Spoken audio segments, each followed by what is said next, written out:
Alors, moi, je suis la gestionnaire du programme qui est le Centre canadien d'élaboration de données et de recherche économique à Statistique Canada à Ottawa, le CEDR ou le CEDR qu'on appelle en anglais. Alors, aujourd'hui, la présentation, simplement, on va faire un petit survol de qu'est-ce qu'on est, c'est quoi le CEDR. On va parler du processus pour accéder aux micro-données d'entreprise. Très brièvement, je vais toucher aux données qui sont disponibles. Je pense que j'ai une seule acétate là-dessus. Je vais essayer d'en parler le plus possible. Et finalement, probablement le sujet d'intérêt pour la plupart des gens, les initiatives pour améliorer l'accès aux données. Donc, le CEDR, ça a été établi, c'est quand même assez récent si on considère comparativement aux centres de recherche qui sont déjà dans les universités.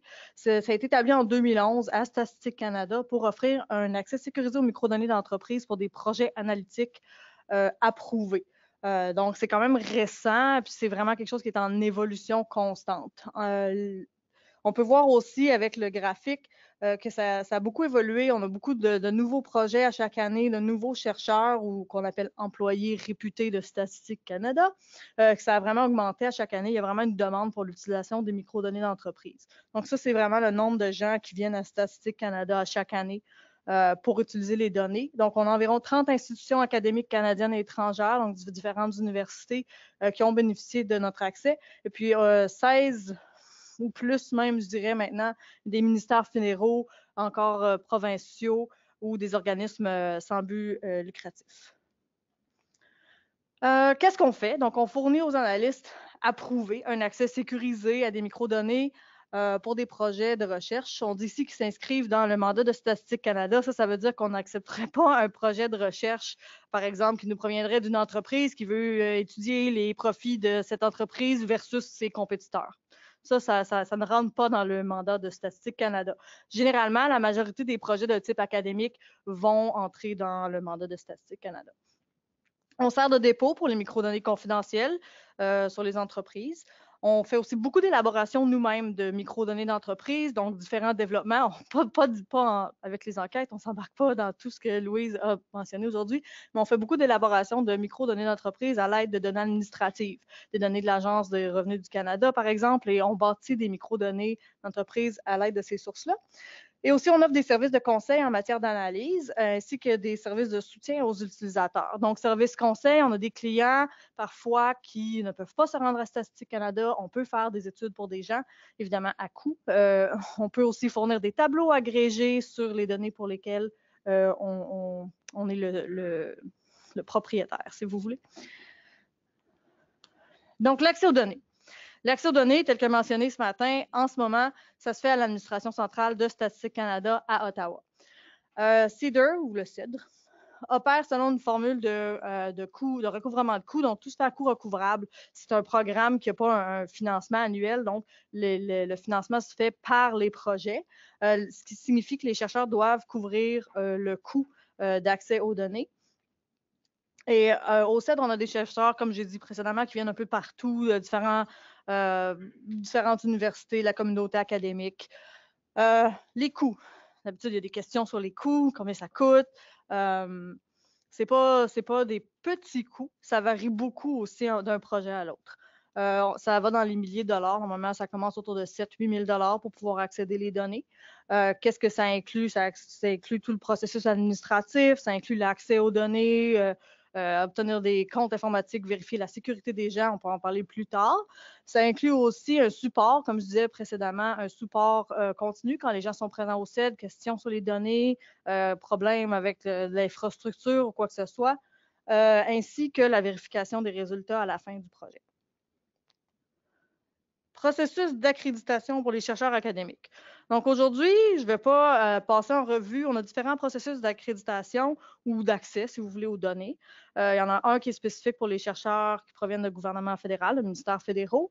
Et puis, il y a un processus spécifique pour les chercheurs académiques. Donc, je vais focuser là-dessus. Si vous avez des questions, je ne pense pas, mais s'il y a des questions du côté fédéral, je peux y répondre aussi, il n'y a pas de problème. Donc, la première étape, si vous avez envie d'accéder aux microdonnées d'entreprise, communiquez avec nous. On a un courriel, je peux vous donner mon courriel si vous voulez, communiquez avec nous.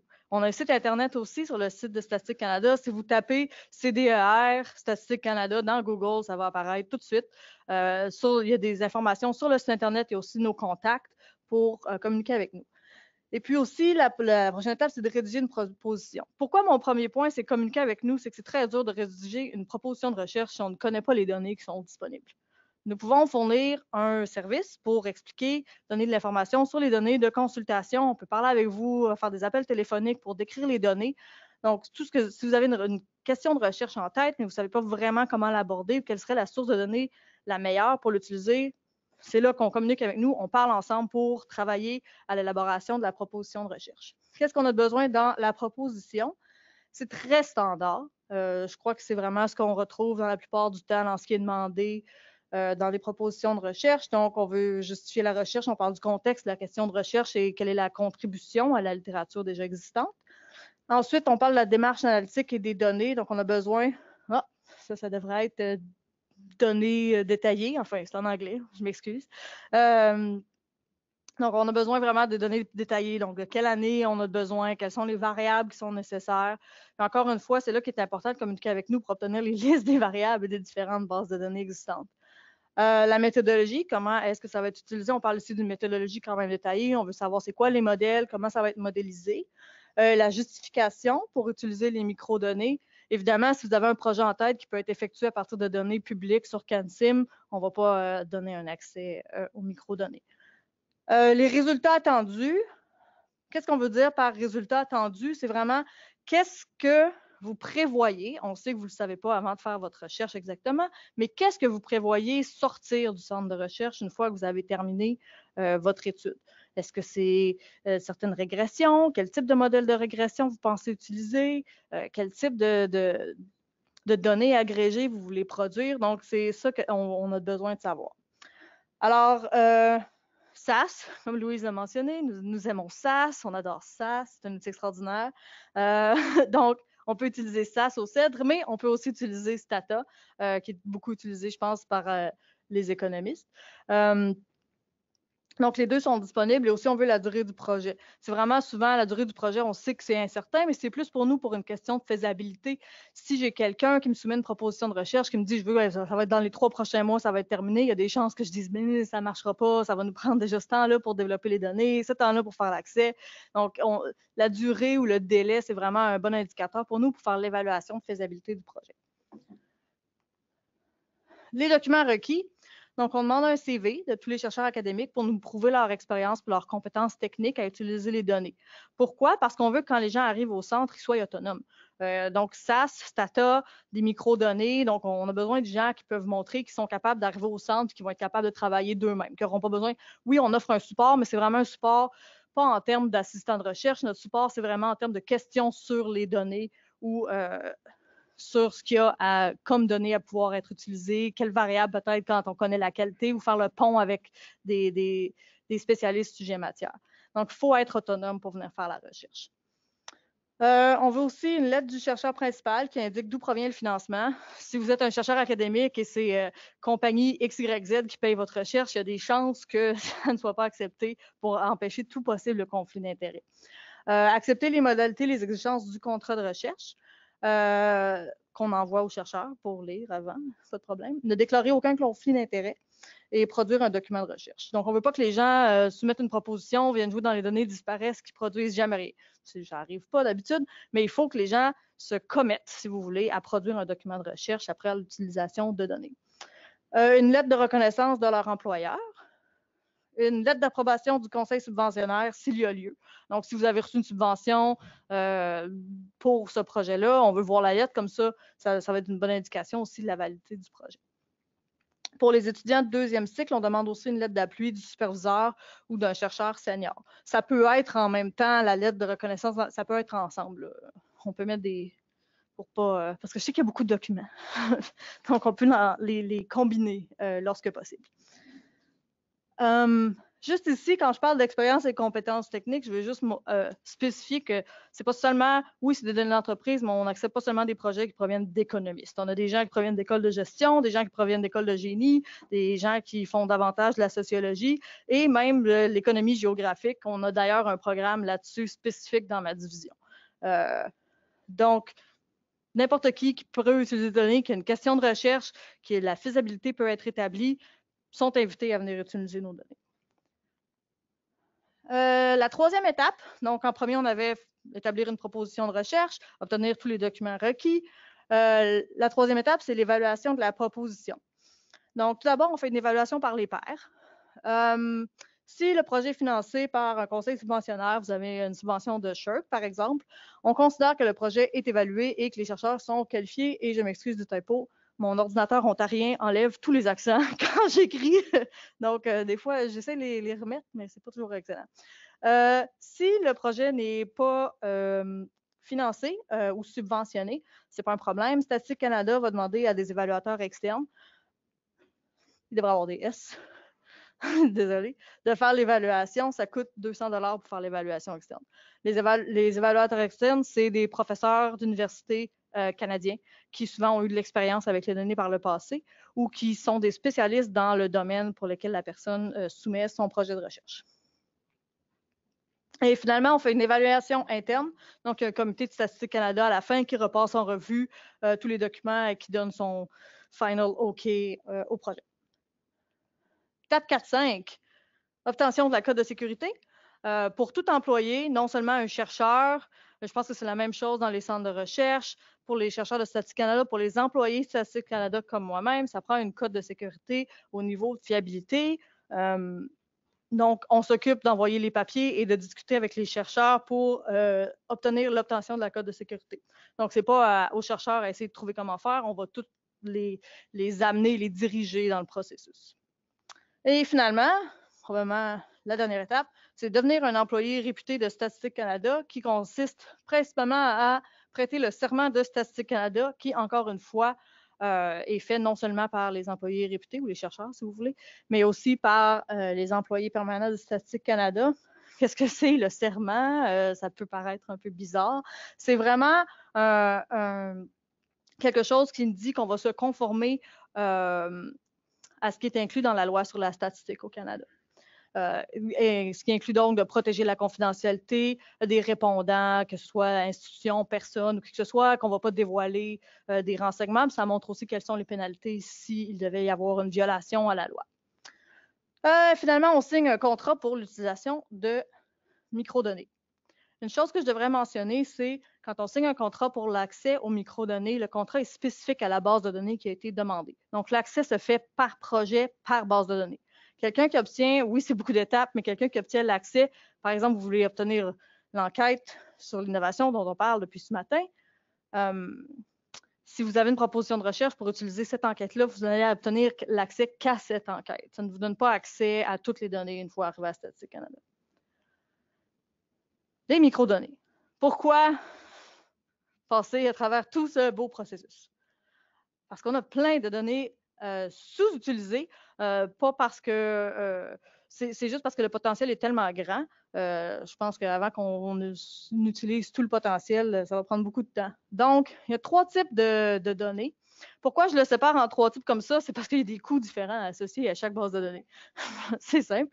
Donc, le premier, les bases de données prêtes à l'emploi.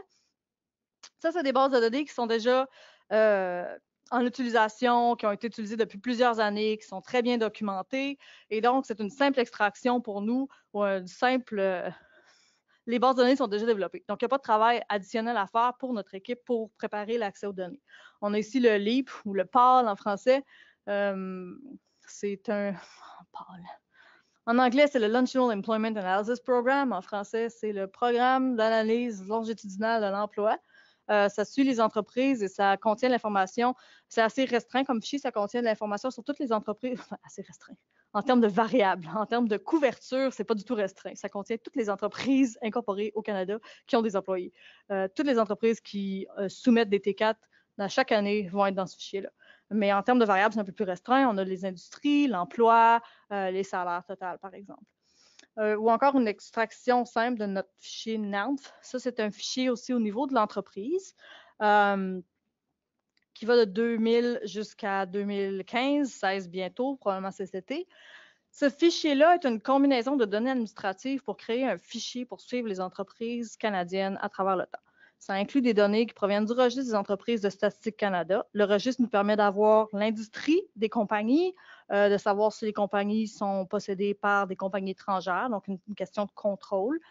On a aussi des données qui nous proviennent sur l'emploi, qui viennent des T4. Donc, quand on remplit nos impôts, vous et moi, on reçoit un T4. Donc, on utilise ces données-là pour dériver des mesures de l'emploi dans chaque entreprise, pour le nombre d'employés et les salaires payés aussi. Et puis, on a aussi beaucoup de données qui proviennent de sources administratives de l'Agence du revenu du Canada en utilisant l'impôt des corporations. Donc, on peut avoir les revenus, les ventes des entreprises, les dettes. Il y a à peu près 400 variables sur ce fichier-là. C'est extrêmement riche. On a aussi l'information. C'est très gros. Pensez à toutes les variables qu'il peut avoir dans la corporation l'impôt sur les corporations. Donc, c'est très riche. Donc, ça, c'est les bases de données prêtes à l'emploi. Il y en a d'autres, c'est vraiment des exemples ici que je montre. Le deuxième type, c'est l'environnement de fichiers couplables, l'EFC.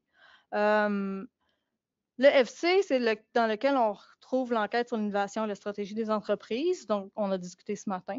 Donc, les gens qui veulent utiliser cette enquête-là au CEDRE, nous, on communique les gens qui font cet environnement de fichiers couplables à Statistique Canada, ils font une extraction pour nous.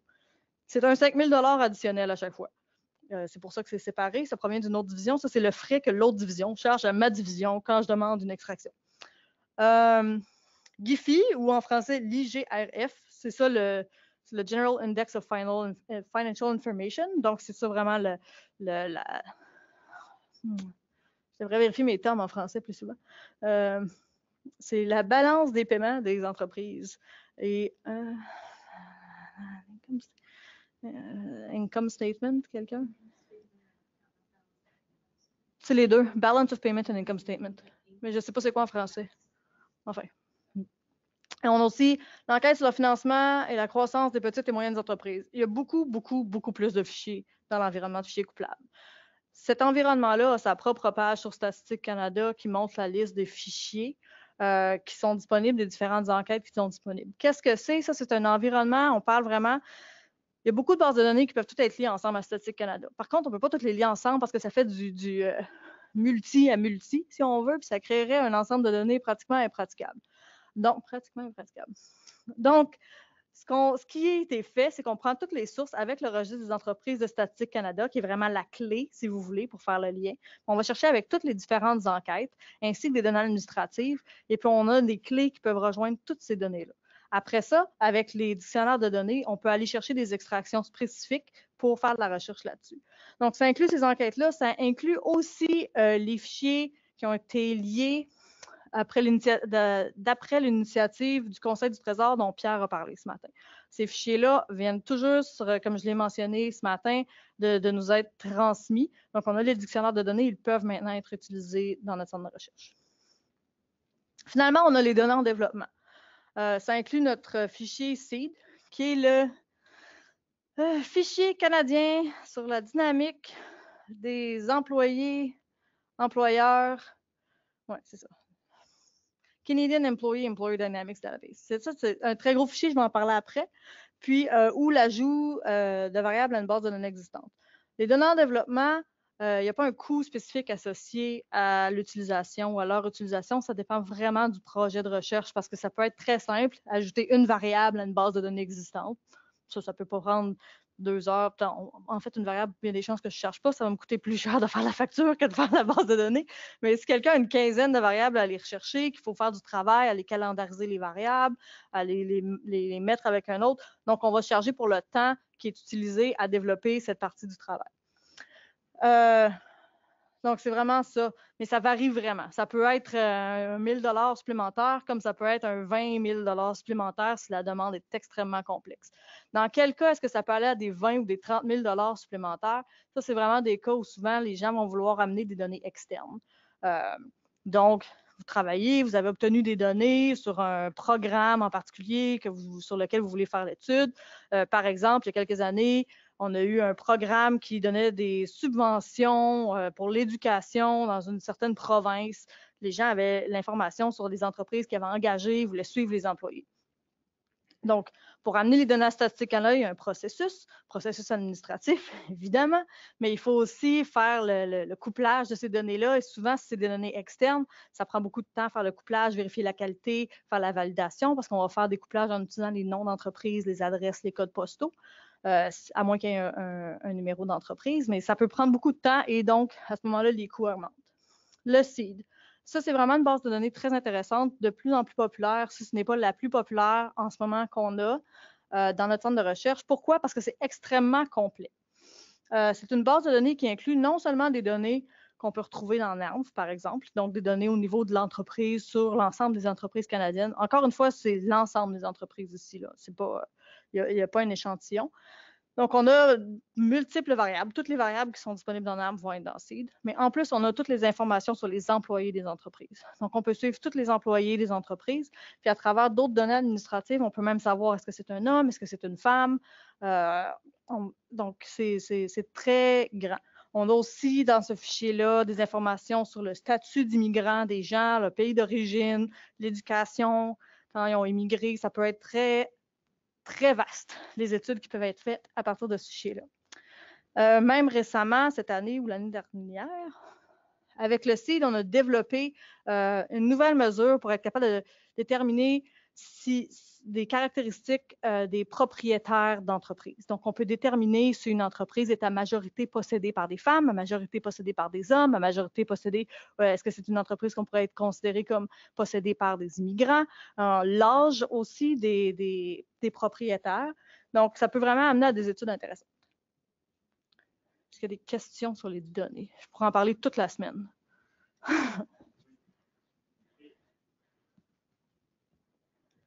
Et vous dites que ce sont toutes des données administratives? Celles-ci, oui.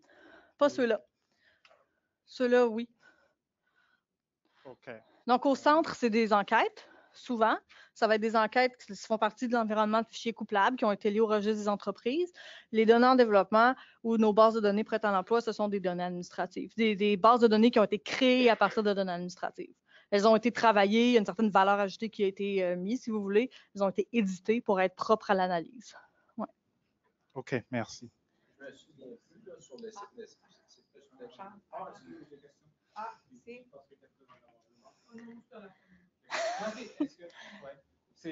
Est-ce que tu peux, s'il te plaît, parler de SEED puis des travaux de développement qui se font, par exemple, si on va avoir l'occupation, la profession et l'éducation des gens qui seraient liés? Parce que là, présentement, ces données-là, ça n'existe pas. Non, présentement, ce n'est pas disponible. Donc, dans le il y a beaucoup d'informations, mais il n'y a pas encore l'information sur l'éducation des gens, des employés, ni sur leur occupation. Donc, en ce moment, le travail ou le projet qui est fait, c'est de coupler les données dans SEED avec les données du recensement pour aller chercher cette information-là. Donc, ça, c'est en cours, ça devrait se faire cette année. Mais c'est un gros projet, là. C'est énorme. Ouais. Oui. À moi?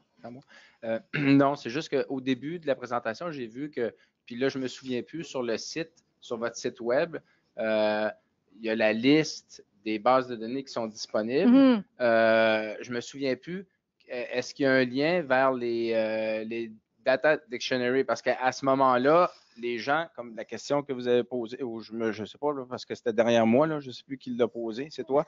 À ce moment-là, les gens pourraient voir c'est quoi les variables qui sont disponibles. C'était juste une suggestion. C'est pas encore là, mais c'est dans mes développements. C'est dans tes plans? Ouais, OK, ouais. c'est ça. C'est juste ça que je veux savoir.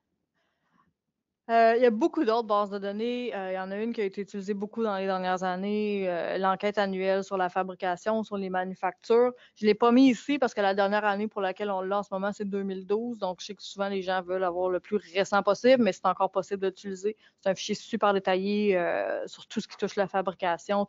Ce fichier-là est aussi au niveau de l'établissement. La plupart de nos bases de données sont au niveau de l'entreprise. L'enquête sur la fabrication, c'est au niveau de l'établissement et même de la location, là, si on veut. Oui. Enfin, je peux répondre à d'autres questions sur les données si nécessaire. Il y en a beaucoup. Les possibilités sont assez grandes. La question. Comment améliorer l'accès aux microdonnées d'entreprise? on entend, j'entends. Je vais à des séminaires comme celui-ci, à des conférences, et puis on entend les irritants des chercheurs, si vous voulez, à savoir que l'accès est difficile, que c'est compliqué. On en est totalement conscient. Et puis, il y a vraiment, je dirais, un changement de culture à Statistique Canada. Surtout, moi, je vois depuis les 2 dernières années qu'il y a un grand changement, une grande ouverture à l'ouverture aux données pour faire en sorte que ce soit beaucoup plus tourné vers les besoins des utilisateurs, tout en respectant les contraintes. Évidemment, on a toujours des contraintes avec la loi sur la statistique. Il y a aussi des contraintes des fois que les gens, on n'y pense pas nécessairement parce qu'on pense toujours, ah, la loi, ils veulent pas, mais souvent, il y a des contraintes, oui, évidemment, en fonction de la confidentialité de la loi sur la statistique, mais il y a aussi des contraintes assez grandes en termes d'infrastructure informatique pour préserver la confidentialité des données.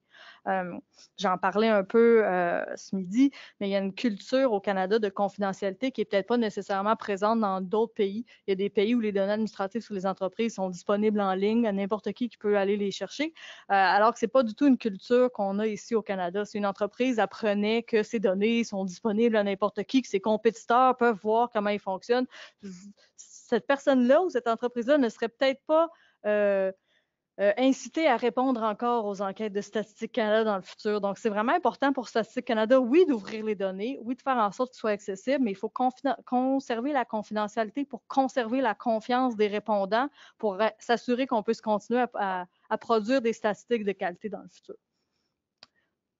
C'est une petite parenthèse. Donc, qu'est-ce qu'on fait pour améliorer l'accès aux données?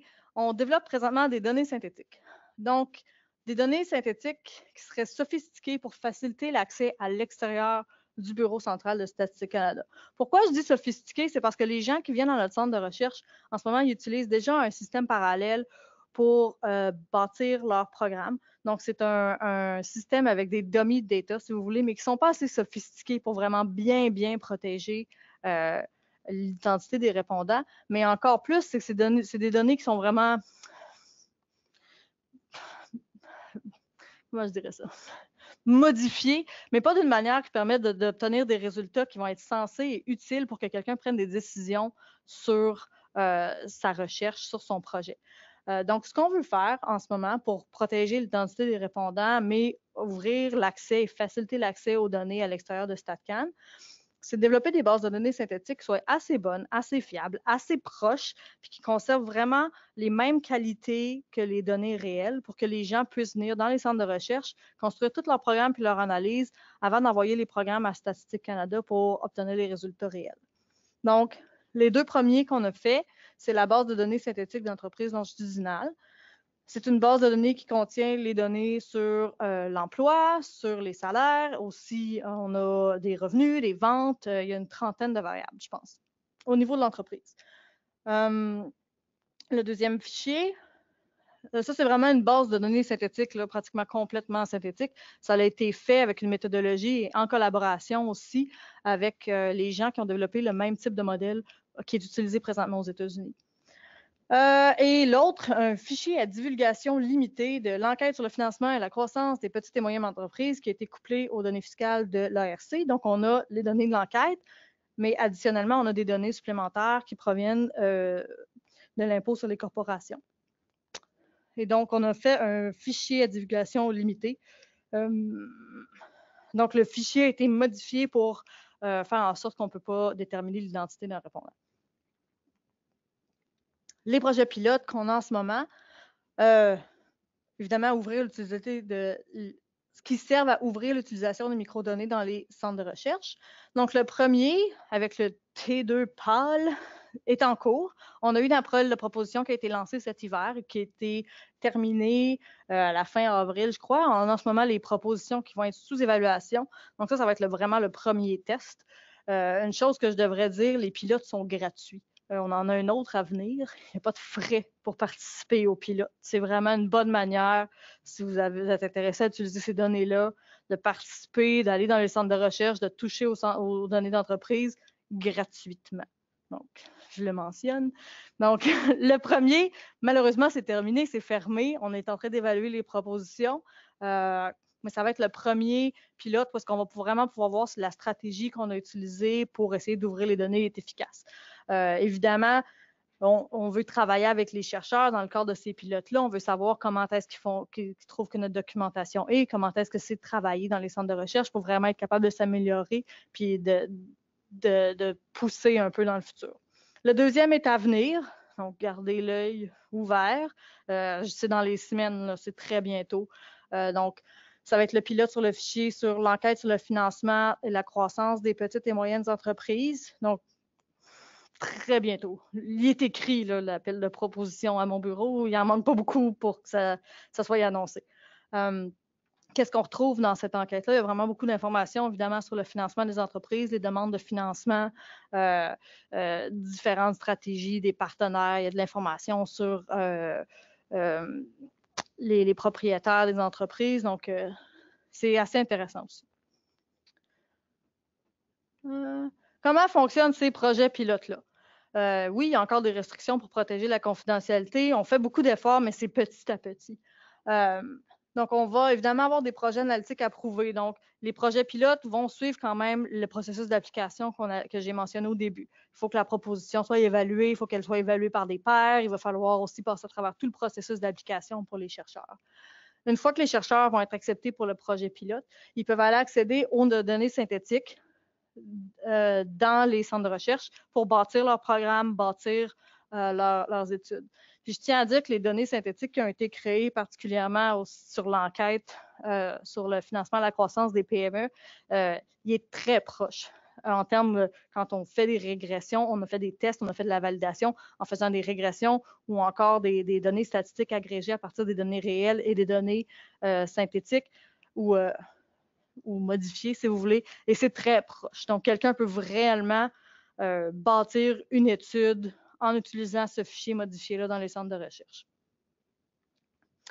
Une fois que les programmes sont terminés, dans le cadre du pilote, les programmes vont être envoyés au CEDRE et vont ensuite être roulés par les analystes du CEDRE qui vont envoyer les résultats réels aux chercheurs par la suite. Peut-être juste avant, je sais que je voulais dire quelque chose d'autre. Oui, on a d'autres pilotes qui ne sont pas nécessairement mentionnés ici. Je peux juste un mot bref. On a d'autres pilotes aussi avec Statistique Canada en ce moment pour encore essayer d'ouvrir l'accès aux données. Ça, c'est vraiment du point de vue plus académique parce qu'on sait qu'un des plus grands irritants pour les académiques, c'est d'avoir à se déplacer à Ottawa, évidemment. Il y a une autre initiative qui va prendre plus de temps. Évidemment, on commence avec ça pendant qu'on travaille sur d'autres choses en parallèle. Mais donc, ça, c'est la procédure à ce qui va être suivi pour les pilotes. En parallèle, nous, ce qu'on est en train d'essayer de faire aussi, évidemment, ça prend plus de budget, c'est une question d'infrastructure et de temps, mais on essaie de développer des systèmes pour faire des soumissions en parallèle. Donc, ça prend des systèmes informatiques quand même assez complexes pour protéger la confidentialité ou à travers les CDR, on pourra avoir accès dans un système en parallèle aux données réelles. Donc, on n'aurait pas besoin d'attendre que les analystes aient terminé de rouler les programmes et de les recevoir, mais on commence avec ça en attendant de pouvoir bâtir l'infrastructure informatique qui est requise pour avoir quelque chose qui se fait davantage en temps réel. Partenariat sur la productivité. Je l'ai mentionné, oui, les données sont accessibles. En ce moment, elles sont à Ottawa, à moins d'être dans un pilote, et il y a des frais qui facilement vont, je vous dirais que la majorité du projet, c'est entre 8 000 et 20 000 $. Donc, c'est quand même des frais importants. On a une relation, un partenariat avec le partenariat de la productivité, qui est une équipe d'experts du secteur académique privé et public qui a été mise sur pied pour réduire les obstacles liés à l'accès aux données d'entreprise. Ils ont un excellent site Internet que je vous conseille d'aller voir. Et on a un chercheur de liaison dans mon équipe, Beryl Lee, qui sert à faire le pont entre le partenariat et le CEDRE, le centre de recherche. Et l'avantage, évidemment, et pourquoi j'en parle aujourd'hui, c'est parce que ce partenariat-là a des fonds et il peut donc financer les chercheurs qui veulent venir utiliser nos données. Ils peuvent vous aider non seulement avec le financement pour l'accès, mais aussi le financement s'il y a des coûts liés à voyager jusqu'à Ottawa pour aller utiliser les données. Donc, ça aussi, ça peut vraiment aider parce qu'on sait que d'aller à Ottawa, le déplacement, non seulement ça prend du temps, mais il y a aussi des coûts qui se rattachent à ça. Donc, ça, c'est une autre manière qu'on essaye de pallier aux obstacles présentement. Encore une fois, excellent site Internet. Et finalement, je crois que c'est ma dernière acétate. Nos orientations futures, donc, comme je l'ai mentionné, on essaie de développer des outils pour faciliter l'accès aux microdonnées à l'extérieur de l'administration centrale. Donc, ça, c'est vraiment, comme je disais, de l'infrastructure informatique. Ça prend beaucoup de temps, les coûts sont astronomiques même dans certains cas pour aller vraiment développer une infrastructure qui soit sécuritaire, qui soit fonctionnelle. Donc, on y travaille en ce moment. Développement continu des bases de données, une élaboration axée sur les utilisateurs. Donc, comme j'ai dit, on utilise les données administratives pour créer des nouvelles bases de données. On est toujours en constant développement et en constante amélioration, comme avec le lien sur le recensement, parce que beaucoup de gens qui veulent venir faire les études disent « Oui, mais on n'a pas l'occupation des employés, on a leur salaire, mais il manque encore certaines choses. » Donc, on continue à développer les données. Améliorer notre documentation, ça, c'est très important, évidemment. Pour que les gens puissent utiliser les données, il faut qu'ils sachent quelles sont les données. Et comme disait Charles, restructuration de notre site Internet qui est en cours. Il y en a une grosse partie qui est à la traduction en ce moment, donc ça s'en vient rapidement. On va avoir un site Internet qui va être nouveau ou 2.0, c'est la nouvelle expression. Donc ça s'en vient, puis on va inclure des listes de variables sur le site Internet pour vraiment que les chercheurs puissent avoir accès en temps réel à l'information sur les bases de données. Et puis finalement, un autre projet à long terme, c'est de renforcer et automatiser les vérifications de confidentialité. Il y a quand même un processus à la fin de chaque projet. Une fois qu'on a les résultats, il faut les vérifier pour s'assurer que les résultats ne donnent aucune information sur un répondant particulier. Donc, on a toujours une vérification qui se fait. Il y a certains automatismes déjà à Statistique Canada, mais on veut essayer de le faire, le renforcer pour que ça se fasse en temps réel. Donc, ça fait déjà 1 an ou 2 qu'on travaille sur certaines stratégies. Ça se poursuit, il y a du progrès. Alors, voilà, merci. Ça, c'est notre courriel au CEDRE. Alors, ça va être disponible dans la documentation, je pense. Mais voilà.